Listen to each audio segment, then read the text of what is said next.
This is a map of all of the history of the expulsion of the Jews in Europe. They've been like, I have never seen a minority being kicked around this much, right?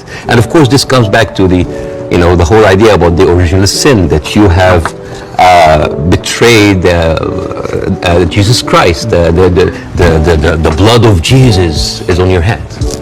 Then comes the 11th century. At that time, Jewish people were not allowed to own land.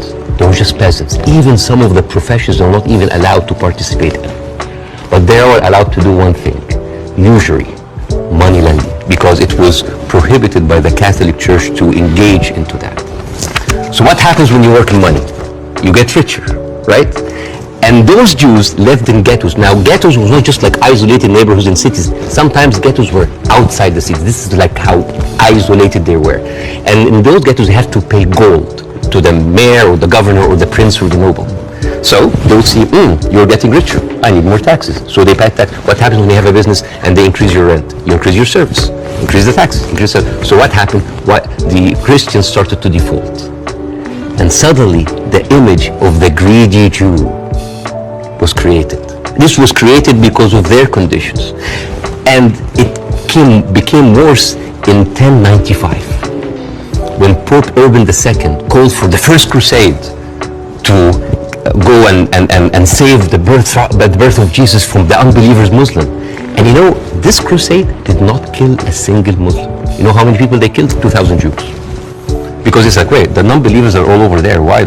So they went to it's called the Crusades of the Rhineland. So they went to the Jewish community because, hey, we own the money, so let's kill them better than paying them.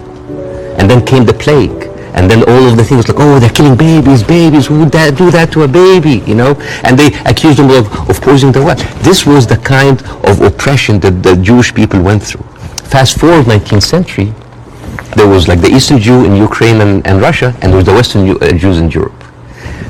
Those people in the Eastern Jews had to immigrate because of pogroms, and they were like, kicked out. And at a certain point, the people in the West, especially in England, it's like, there are too many Jews. We need a solution. A solution for what? For the Jewish problem. So it's like we need to get rid of them. And you know what? Palestine was not even in the A list. Palestine was in the B list. Because England proposed 6,000 square miles in Uganda for the Jews, 1903.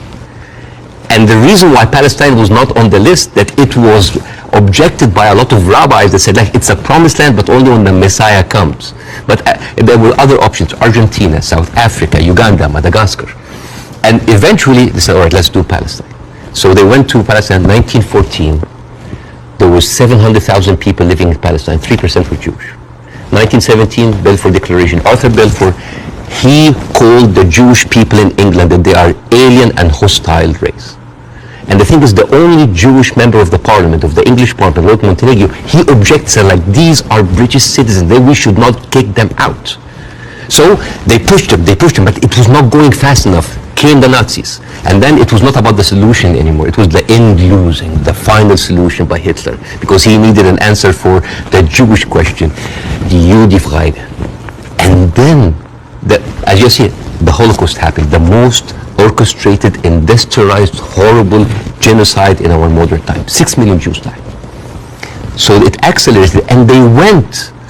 First of all, they left East Europe, and they went to West Europe, and went to America, and they were turned down, and they were pushed towards Palestine. So by 1948, right before the declaration of the State of Israel, there were 2 million people living there. Only 30% of them was Jews. So the whole idea of like a land without a people to a people without a land was a marketing thing. They were already Palestinians.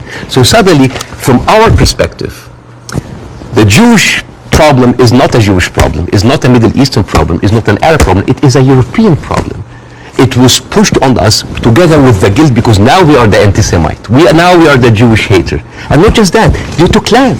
And suddenly this was like a conflict, a hate, a problem that we didn't have to do anything with. This was basically pushed on us by the Europeans.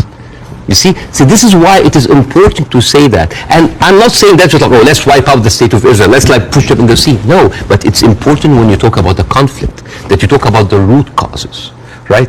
No, there was like a vibrant Palestinian culture happening over there, and right now they are erasing this culture. Suddenly I'm seeing of like Israeli feta cheese, Israeli hummus. Oh, that's an insult. Israeli hummus. Come on, I mean, take the land, but leave the hummus, man. I mean, come on. I mean, that's not fair. You are someone who's always spoken against culture, cancel culture. Right now, a whole culture is